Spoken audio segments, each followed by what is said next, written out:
All right, everybody, welcome back to the podcast. I'm happy to welcome back today Steve Krakauer. He's the author of Uncovered: How the Media Got Cozy with Power, Abandoned Its Principles, and Lost the People. He's also the executive producer for The Megyn Kelly Show, contributor at News Nation, and a writer for The Hill. Steve Krakauer, welcome back, man. Good to see you. You too. Thanks for having me. This is part of my effort to, we just had Hannah Trudeau on from The Hill to help me understand the Democratic Party, what they're going through right now. And this is part of my effort to, I'm calling for an end to all punditry until I can figure out what the hell is going on. So I want to talk today about the media. Yeah. What message should you receive from this election? Yeah, I think that it's a wake up call, I would say, and perhaps even more so than 2016 was. As you mentioned, I was at CNN from 2010 to 2013. During the 2012 election, I was in every sort of major executive meeting, I would say, relating to that Obama versus Romney race. I was at all the debates. I was at all the primary nights and election night. And a couple things that I kind of take away from that lead me to where we are in 2024 is, first of all, I can say that I worked with people that I was generally leaned left, but we're really working hard to not tip the scales one direction or the other, to try to portray in very real terms objectivity and balance, and that was a big effort that was being made there. I also think no one walked away from that saying, "Oh, we did our job and Obama got reelected." Definitely not like that at all. And then I think that it's been interesting to see the massive shift that we saw. 2016, there was not a lot of effort being made at places like CNN to try to help Hillary Clinton. I think that that's obviously been written about a lot. In many ways that led to a lot of guilt some people in the media, I think, misplaced guilt, I would say, for their role in helping elevate Donald Trump and normalizing him and giving him the platform that he eventually won on. 2020, I think by then we were in full on, let's try to make sure Donald Trump doesn't win.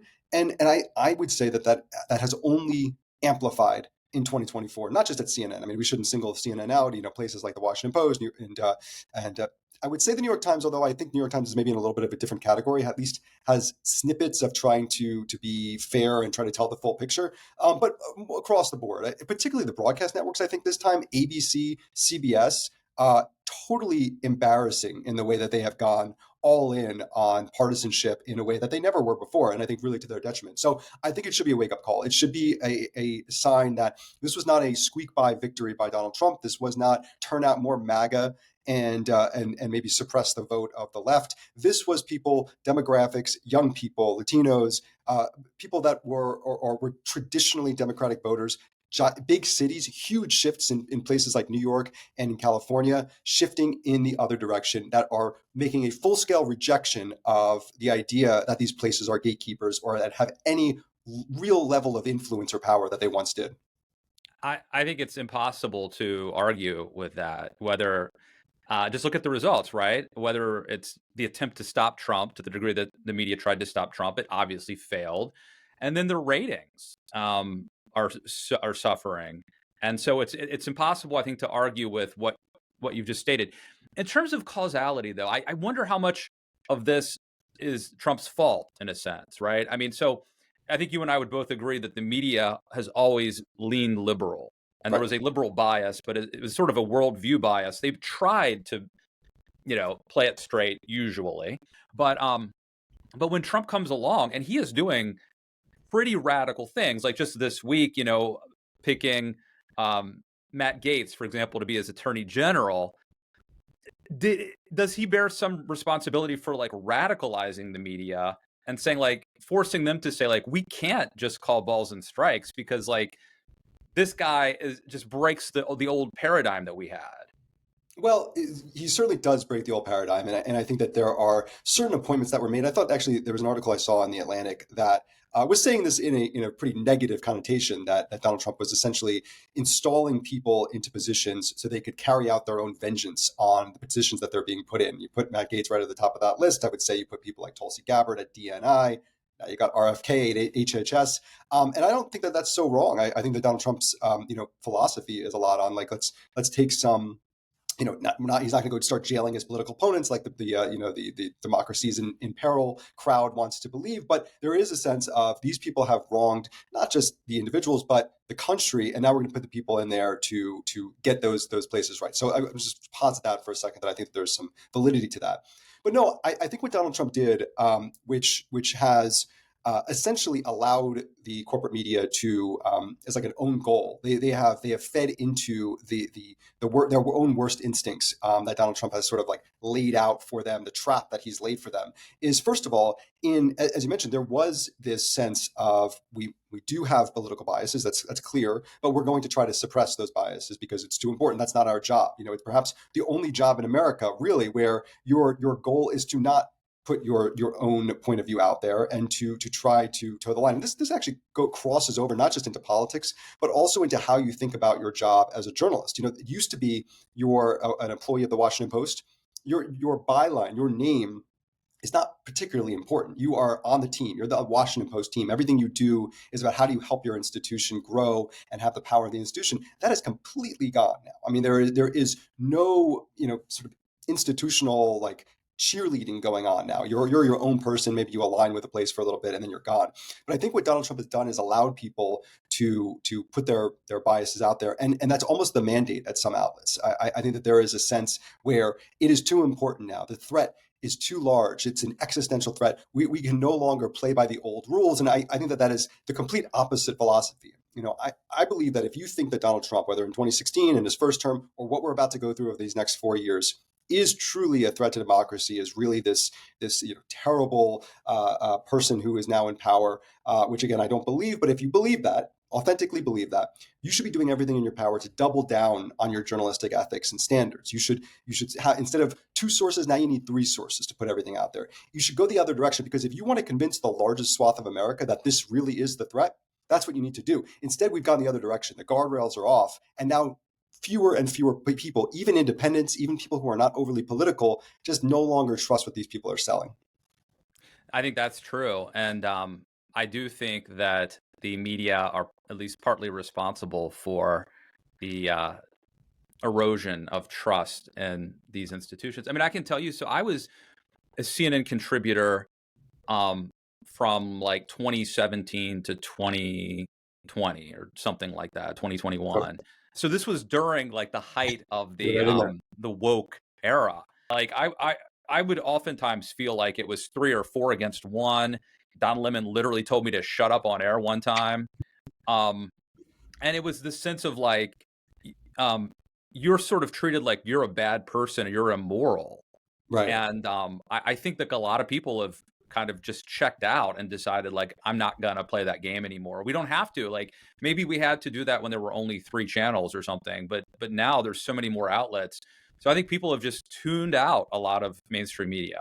Yeah, well, that's such an important point, because you're right. You weren't sitting there defending Trump, and you still bore the brunt of it. And I think the reason actually speaks to a much larger issue, within the broader sort of Acela, DC, New York media scene, which is that it's not really just about Trump anymore. And it really wasn't beginning, I would say, within months after he took office. It became about the people who put them there, Trump supporters, Trump voters. And that's where you really get into dangerous territory. If you're going to start to say Donald Trump is uniquely bad, you're going to actually, I don't think you could keep a news network with that philosophy. But if you're going to start to go down the road of half the country, and now in this case more than half the country, have viewpoints, have philosophies that are not just bad or wrong, but dangerous. And we've now amplified it to the point that these people believe things that are dangerous, that they are threats themselves. Now you're going to start to not just alienate these people, but the people that are friends with those people, neighbors with those people, and say, listen, that's not my experience. I know Trump voters and they're not bad people. Well, if you're going to get that from the kind of messaging of places that in theory are portraying themselves as objective truth tellers, then you start to just completely lose even those people who are second degrees away from even Trump support. Yeah, I think that's right. But again, I keep coming back to Trump did do things like deny that he lost the 2020 election and, you know, summon people to Washington, D.C., where this Capitol riot took place. So there were, I just think he put the media in a really difficult position because, like, on one hand, if you treat him like he's Mitt Romney, then you are, I'll use some terms here that they like, normalizing and platforming him, right? Right. And then on the other hand, if you act like he is the scourge, then you are like guilty of Trump derangement syndrome, and you're doing essentially what we were just describing. So it's really a tough situation. I mean, you said earlier, you used the word trap. I actually think it is like a trap that he set for the media. It is, but I also think there is a legitimate and very fertile middle ground here between the two ends of the spectrum. Okay, and let's just take January 6th as an example because it's something that I personally am very passionate about. I think January 6th, if I'm running CNN right now, I would actually have a January 6th reporter. Maybe they wouldn't have that title, but someone who job is to spend their days investigating January 6th. Because, and listen, I'm saying this as someone who believes January 6th was a very bad day, but has been blown so out of proportion, and not even blown out of proportion, but has shifted the story to such a narrow and just every focus that has been made from the January 6th committee to the focus on cable news and on other places on such a narrow window of what's actually interesting about January 6th. Think about this. We've been I saw a story just this week about a new person who was just at the Capitol who got arrested, this former football player. It's like, what exactly is happening here? And at the same time, there is a person who planted bombs outside of the DNC and the RNC on the night before January 6th, and we still don't know who that person Yeah. is. Isn't that How is that crazy? possible? And no one It, talks about it. no You're one the talks first about person. There are so many things like that. Like, for example, I think there's things. I know that Selena Zito has got a book coming out about Butler, maybe, but it. there are things about that shooter that just sort of went away. Like I've never heard anything else about it since that happened. And maybe the information's out there. But to your point, you're the first person I've heard mention those two bombs planted, or however many there were, like in at Yeah. least 6 months. It's absolutely an ongoing story. I don't think this is solved, and frankly, I hope that the people that Trump and the next Trump administration puts in charge in certain instances continues looking into January 6th, because I think that there's a story about security failures. One of the most amazing stories I read as the January 6th report was starting to become finalized was actually from NBC. So I should just say I'm often critical of the corporate media. There's good journalism being done in every newsroom in the country every single day. Oftentimes gets overshadowed. But there was a story I learned about from NBC News where there was a portion of the January 6th committee, people behind the scenes who had done a lot of work on the security failures that were, I would say, bipartisan in preparing for what might happen that day.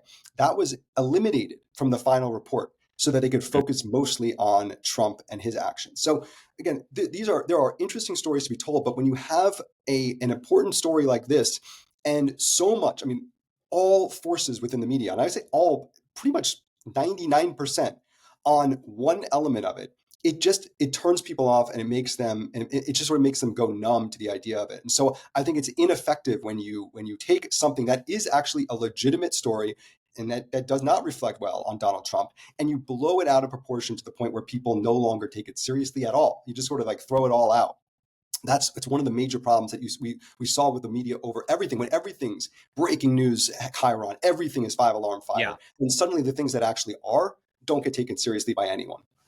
Well, that leads me to where I wanted to go next, which is like the tropes and the cliches of media and the format, the formula, the sets, the chyrons. Like cable news maybe doesn't need to have these 10 people panels or roundtables or whatever. And it's so refreshing. Sometimes I watch News Nation. It's different. Maybe not as different as it could be, but it's different. They're different people that you don't normally see doing the cable news rounds. But then just podcasts like Joe Rogan and just the proliferation that we're seeing of podcasts of like he'll talk for 3 hours to Elon Musk or something, and it's fresh, it's different. I think Trump, on Joe Rogan for 3 hours, in a way, it's not a hardball interview, but in a way, you get more information than you would have if it was a traditional interview. Like, so how much of this is just cable news has run its course and they really need to be fresh instead of like keep doing the same thing over and over again? Yeah, well, and to News Nation's credit, I am a contributor there, so I've got my own conflict of interest, if you will. Yeah, I think that it's also about story selection. One of the things I've been really happy with is every week I write a column for The Hill. They have literally, for 54 weeks now, have not said no to any story I've published, and that's all from any idea I've come with, and almost always I then go on News Nation and talk about it. And so a lot of times there's stories that are not being covered broadly within the media, and so that gets out there, and that's not just me; it's the network in general. But no, I think your point is absolutely right. Joe Rogan doesn't call his show an interview show. He says that he had a conversation, and he wanted to have a conversation with Kamala Harris, and perhaps the reason she didn't do it was because she's not really capable of having, casual conversations that are having a lot of eyeballs and spotlight on it. She actually, I would say, excelled in settings that were a little bit more contentious. She was, I think, much better with Bret Baier on Fox News than she was on Stephen Colbert or on The View. And that's an interesting sort of character trait about her, but it also just represents, I think, where things are going with the media in general. I agree. One of the most interesting sort of podcasts that Trump did during his whole podcast tour, run by Barron Trump or wherever that we're learning about now, was Andrew Schultz. I thought so. He did this interview with on Flagrant, Andrew Schultz, comedian.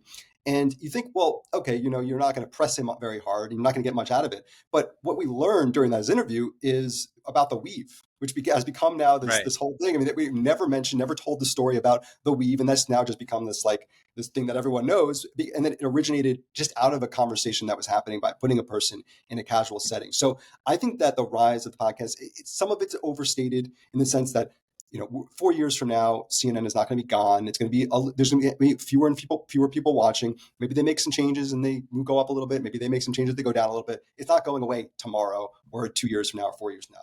But there is something very real about the idea of the intimacy of listening to a podcast, of putting it in your ears, of having that direct connection with a very talented person who can talk to you in a way that feels real. It feels much more real than the old formats do. And I don't think that's going away. That is, there are going to be giant shows that emerge, and the ones that exist right now are going to get bigger. Some will go away completely. But this new medium of connecting with an audience through news and information, through entertainment, and doing so in a way that is much more intimate and much more authentic, I really do think that's going to be a format that's going to grow in the future. Yeah, I was listening, Rogan was talking about how, Kamala Harris wanted him to fly to her and do like a Right. 45-minute interview. And he was saying like, it's the second or third hours when I really get to know who people are. Yeah. That's when, and I mean, I think there probably is an element of truth to that. You can't be on message for 3 hours. And at a certain point, you you're a little bit exhausted, and maybe you've had a couple drinks if you're on that show. And the real you comes out in a way that might Yep. not in the first 45 minutes. So I actually was pretty sympathetic to that point. And I think in hindsight, and I get why Kamala didn't do that, but she should have done that interview. Well, I would generally agree that she should have done it, but I also think that there's a chance that she really, I guess she should have done it because I don't know if it would have had any negative effect. I don't think it could have gone. She's not going to necessarily lose votes because of it, as we found out. Maybe she was worried that she would have, but I think to that point, a lot of people watch and listen to Joe Rogan. You hear the numbers, and these are essentially starts. Okay, we can spend an hour and a half on the apples to apples, apples to oranges comparisons of linear Nielsen ratings versus podcasts and YouTube. So yes, a lot of people watch Joe Rogan, but not a lot of people are watching hour 3 of Joe Rogan as they are at the beginning. But what happens is it gets clipped up, it gets put on social media. People on Instagram find what they want. People on TikTok and X, and yeah, those moments, a lot of them from the Trump interview, I think happen in hours 2 and 3, and that's when they start chopping it up, and you get these interesting moments that come out of it. Or if you go the other way, you might get moments that are really embarrassing that come out in hour 2 and 3 when you really start to get to know a person and they start to kind of lean back a little bit and maybe get a little bit less, get their guard down. That's when that happens. So that's what you want if you want it out there, and that's what you really want to avoid if you're nervous about what might happen. Yeah. No, I think it's risky, and she was playing a very safe Right. prevent defense basically campaign, which usually prevents you from winning, as they say. Who's out there now that you think is doing a good job? Yeah. Well, I will give one final shout out for News Nation and the Hill. News Nation's model is based on not appealing to the coast, appealing to the large majority of people who are not on either end of the spectrum politically or geographically. And I think that that's great. But I do think, to what I said, I mentioned at the beginning kind of about the New York Times, and I think that there are pieces of the New York Times that I really have great respect for. One of those names I think that's emerged out of this election cycle has been Sean McCreesh. Sean is someone who I know a little bit. I interviewed him for my book. He was previously at the New York Times, left, was able to talk about the absolute insanity that happened there in 2020 during the whole BLM moment, and then the Tom Cotton op-ed, and he was very much in the mix there behind the scenes as an editor, and then came back. And his role this year was to be on the trail, cover Trump on the trail, and his reporting was fantastic. And the reason it was so good was not because he was like this pro-Trump reporter. I have no idea what his politics are. My guess is he probably did not vote for Donald Trump, just a guess. But what he was curious. It was obvious that this is someone who was going into Trump rallies and talking to people who were at these rallies, and without a preconceived notion that these people are gross or dumb or really any preconceived notion, and learning about it. And I sometimes wrote about what Trump was saying quite critically in some of the kind of rhetoric that he was using, and in other times writing about the real powerful, Butler revival that he went to when Trump made his return to Butler, and the sort of religious experience that a lot of these people had when they went there. Uh, Humanizing him is maybe a word that I think people would criticize, but I think telling the story in the way it actually was happening, the way it actually was going down, and he's not alone in that, but I think that is more rare than it used to be, when you have a reporter that's going to do their job and is just going to go there and be curious and learn and report back about what they saw. That's a rare commodity, but it's actually really valuable, and I think it did a great service for New York Times readers during the entire election cycle. Yeah, it reminds me.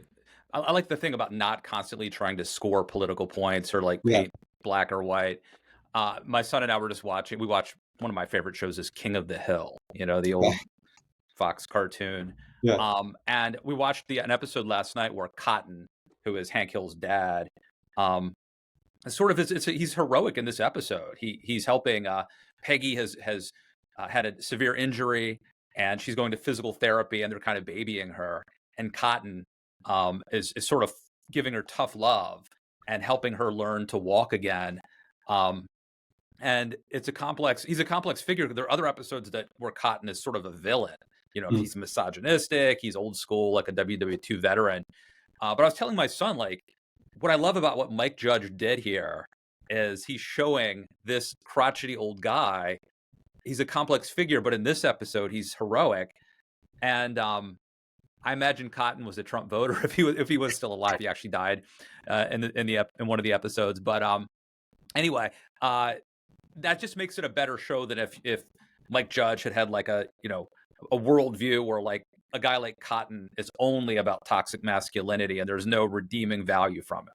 Right, exactly. Yeah, you present the full picture there, and I think one of the other things that as you're talking, I was thinking about is this brief moment that we saw between the debate between Biden and Trump, and when Biden finally got out of the race, where we saw this like amazing moment of great journalism that emerged, and it's a little bit critical to say that because I think that there wasn't great journalism necessarily on the topic of Biden's mental fitness before.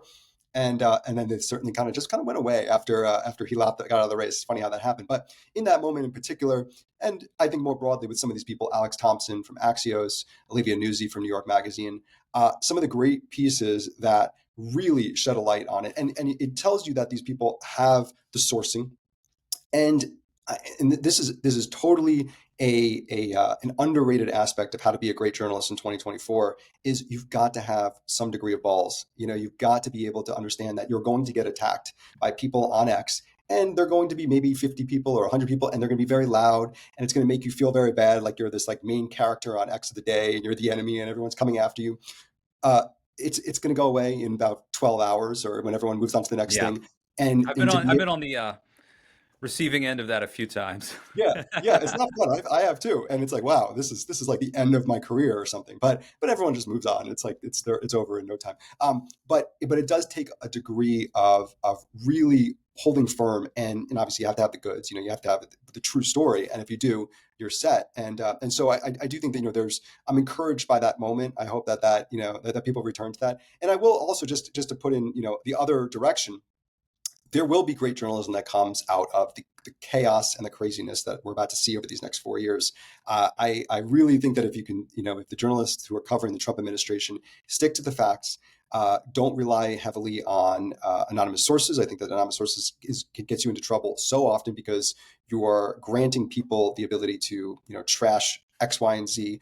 If you tell the story with people on the record more often than not, that will go a long way. And I hope that the people that Trump is in power, journalism's job is to hold the people in power to account, do so truthfully and honestly, and not going over the line and exaggerating and hyperbole. Stick to the facts. I think there's going to be great journalism to come out of it also. Well, something you just said a couple minutes ago reminded me. of what's happening on SNL right now. You know, Joe Biden's been president for 4 years, and they never had someone who could do a good Joe Biden impersonation Right. until recently. Coincidentally, I don't think so. After Biden was no longer the nominee, after he stepped down from the campaign, they brought in Dana Carvey, who does this amazing, Yeah. hilarious Joe Biden impression. Um, and I know that, you know, because I listen to Dana Carvey and David Spade. They have a podcast which I listen to, so I know Yeah. that this Dana Carvey's been working on this, and it's gotten better over time. So maybe he wasn't ready on day one, you know, of the Biden administration. But uh, if they were looking for someone good to do that, I think he was available a year or two ago, probably. And it just strikes me as interesting that they didn't start mocking Biden effectively until it became irrelevant to his political reelection. Oh yeah, totally. No, it actually the impression that Carvey has done over the last month or two is a little bit mean. It's pretty biting, I would say. But to his credit, I think, and it's hilarious. And yeah, no, 100%. If this was being done in February and March, when people like Ezra Klein at the New York Times was calling for Biden to step aside and getting a lot of pushback for it, I think it may have had more resonance. SNL, people say, oh, SNL is dead.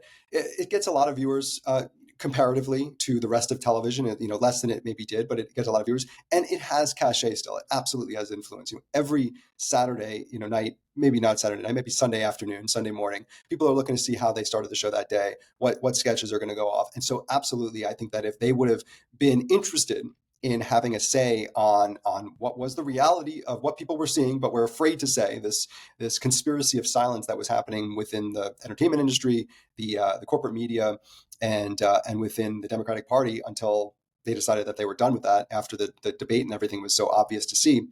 They could have had a bigger role, I think, in making some news and getting some headlines. No joke. It's so good. Yeah. I mean, SNL has had some. So Nate Bargatze, the whole thing with him being George Washington, I thought that was a Yeah. great skit. You know, they had the Black Jeopardy with Tom Hanks was actually a really good one that kind of well, it kind of became relevant again, right? With Donald Trump winning over a lot more African American men. That Jeopardy episode with Tom Hanks, I think, illustrated uh, I don't know, horseshoe theory. I don't know. Yeah. It's not exactly that, but it's something similar. So they still do some good work here and there. But I wish they had the Dana Carvey Biden character sooner. Yeah, this is the president of the United States. And honestly, like this does speak to something that's off about SNL. You think about SNL during the Trump years, they had Alec Baldwin doing it, and it was not a great Trump impression. No. It was so over the top. And again, this kind of speaks to the larger problem with the Trump administration. Year one, just like the Trump era of media and entertainment, it was so hyperbolic, so just like hysterical, and it totally missed the mark on how you can precisely criticize or accurately represent what was happening. It was just this. It failed because it was, Hmm. first of all, it wasn't overly funny. I mean, it was like this overly broad. You didn't really get into the meat of what makes Trump Trump. Which hopefully, I think they have a better impersonator Yeah, now. Yeah, something like so that. that But guy, yeah, and you know what I think the key is. To your point, I don't think you can do a good impersonation of somebody if you hate them. yeah, I think there has to be some percentage of at least finding them funny. And so right. the new Trump impersonation, it makes fun of him, but in a more loving way. Whereas I think the Alec Baldwin just despised Trump. Yeah, exactly. Right. You lost the ability to see clearly who a person actually is. Yeah, like Shane Gillis, I think, does one of the best Yeah. Trumps. And Shane, I don't know Well, you Shane's saw the sneak. politics. Did you see the sneaker episode that he Yes, did on yeah, yeah, SNL? hilarious. Yeah, That was such a good, yeah, the I commercial. know, I know, and it's because he tells the stories. First of all, if you are someone who believes that Donald Trump is again evil, fascistic, whatever, if you can't also say that he's funny, like he is funny, that is objectively he's a funny person. You might maybe laugh at him a little bit, you laugh with him. It depends on kind of but so if you can't make the impression funny, you're failing on some fundamental level. I agree, and I wonder if there's a parallel to journalism. You know that if you're going to cover him and understand him, you can't despise him Yeah. completely. You know, there has to be otherwise he becomes a caricature, and you become the Trump derangement syndrome becomes true. Yeah, yeah, right. You play right into it. Also, that's the thing. Is Yeah, like Trump. He's got this what I describe as sadomasochistic relationship with the media. It is very it's love hate, it's pleasure pain.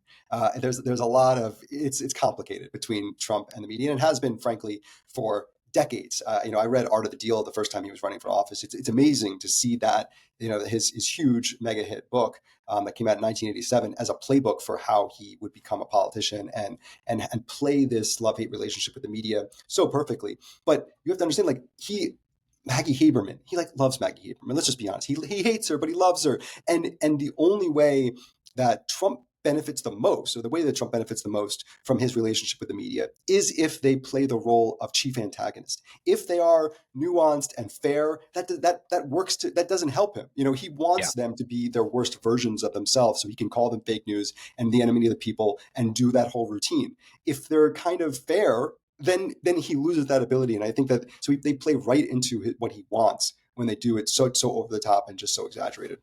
I know. It's like some of it too, I think, is pro wrestling, like his Yeah, background with Vince McMahon and understanding the he's in the Hall of heel and Fame. he is, yeah, the heel and the face and kayfabe and all that. I just wish we didn't have to play these games. Maybe he thinks we have to. That it certainly worked out for him, but I just wish that I just feel like he's constantly playing games. This it's chess, maybe three-dimensional.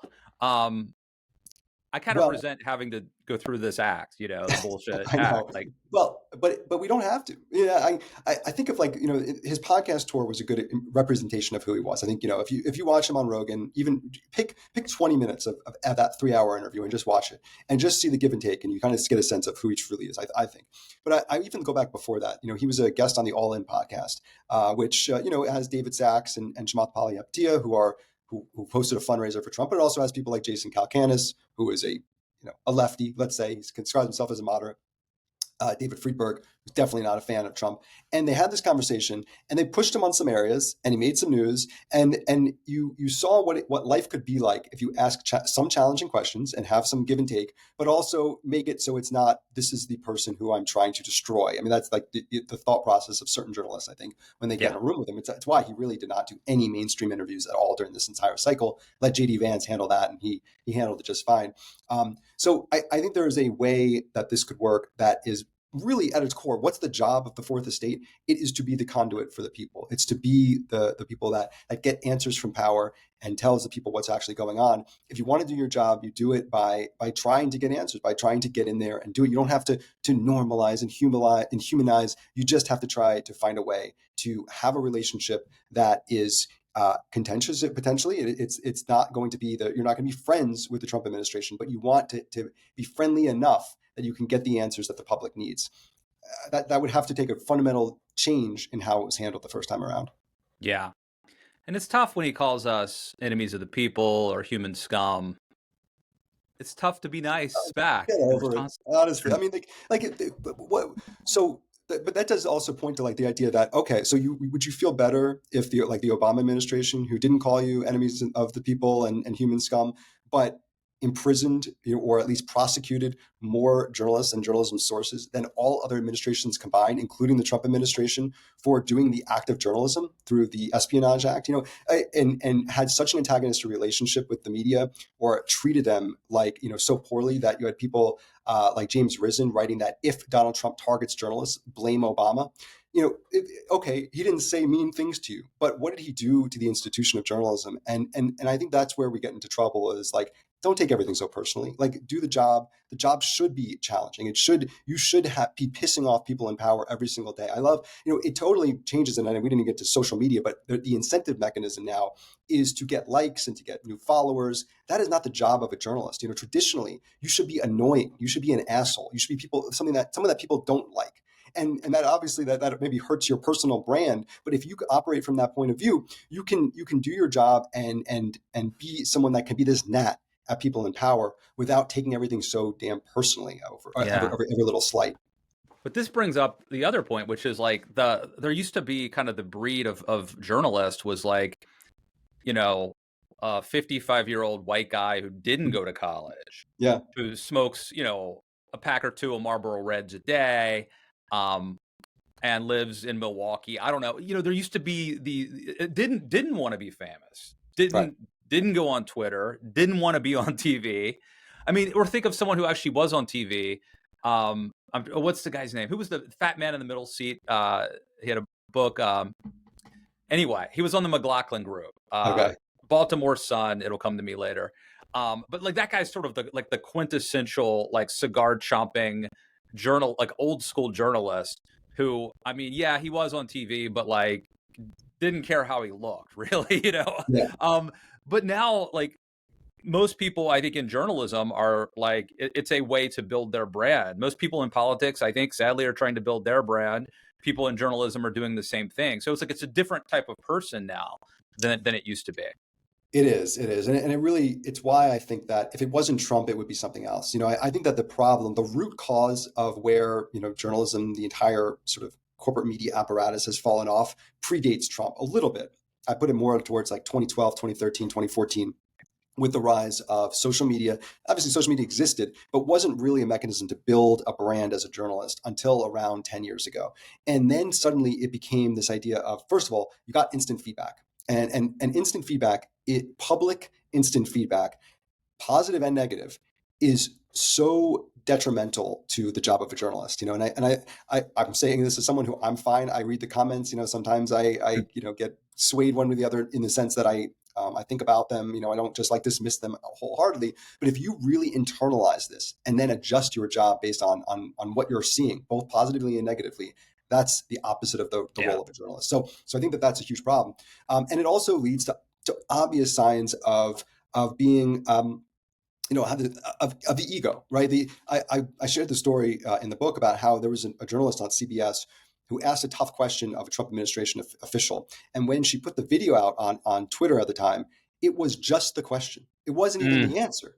So the point was, look at me asking this very hard question, not even really trying to. It didn't even matter what the person said after answering. I mean, that's just a fundamental, like, you're missing the point of what your job actually is. And so I do think that the only way you really fix this is because you're not going to get people who are currently in these newsrooms to turn off X and to not not to try to build their brands on Instagram. I think you need to get people in there who don't want to be famous, and it's going to take new people. People that probably don't come from these Ivy League degrees and are not being built to try to become famous. That's not your job, and maybe you'll have some small subset of the newsroom who's going to think that way. But if you want to actually get back to what you need to do, you need people who don't care what people are saying on social media, and B, don't think about that as part of their job. If you want to have an institution like a Washington Post, like a New York Times, people that are institution first, that's the only way you're going to be able to get people on board. By the way, the guy I'm thinking of is Jack Tremont. Okay. And to your point, if you notice that the New York Yankees do not put the players' names on the back of the jersey, yeah, like there's something to that. If you want to play in this storied franchise, you're going to be like on the biggest stage, playing in the World Series, a lot of the time, but you're not going to have your name on the back of the jersey. If you want that, go somewhere else. So maybe there's something to be said for that. There is definitely something to be said for it, but at the same time, like I would not envy the head of CBS News right now. Let's just say that, because you can't make that sale as easily as you once could. It would not shock me. Talk about like CNN's not going to be gone in 4 years. It wouldn't shock me if CBS News doesn't exist in 4 years. If they, maybe spin it off and give it to Amazon, it becomes Amazon News or something. I don't know, but this is especially the legacy, kind of crusty old outlets that used to be, that are spending way too much and getting way too little in return, and they're still making good money. Like, it's not, the money hasn't dried up yet. It's good, but we all see the writing on the wall. 10, 15 years from now, it's going to be a completely different way of people finding it. So yeah, if I'm the head of CBS News and I'm trying to bring in a young journalist and say, listen, you're a CBS News journalist, look at us, our powerful institution. You can't really make that sell as easily as you once could. You just don't have that anymore. Some places do. The New York Times is doing great. So they do still exist, but man, it is a tough world right now to be a kind of establishment journalist these days. All right. Well, thank you so much for. I feel better since we started talking. I haven't figured this all out, but it's going to be a long process. But this has been very good. Any final thoughts you want to leave us with? No, I'm bullish on the state of the media, which is, I know we've just spent like an hour talking about, all the negatives, but I'm generally glass half full in the sense that I think that there are lots of people who are doing things differently. Jobs are going to change, some are going to go away. We're going to have new ones that start up. You got podcasts, YouTube, and Substack, whatever. The thing is changing, but I do think that it's an exciting time as well. And if you don't take yourself too seriously, the next 4 years. Listen, I think they're going to be fun. I'm sorry if that offends some people who are listening to this, but we are in for a wild ride. That is, if you don't get too far down the road of this is the end of democracy, you do your job. There's going to be a fertile ground to cover, and what you can talk about and what you can cover. Awesome. All right, man. Everybody go get the book. It's called Uncovered. Steve Krakauer, thanks for coming back on the show. Thanks, Matt.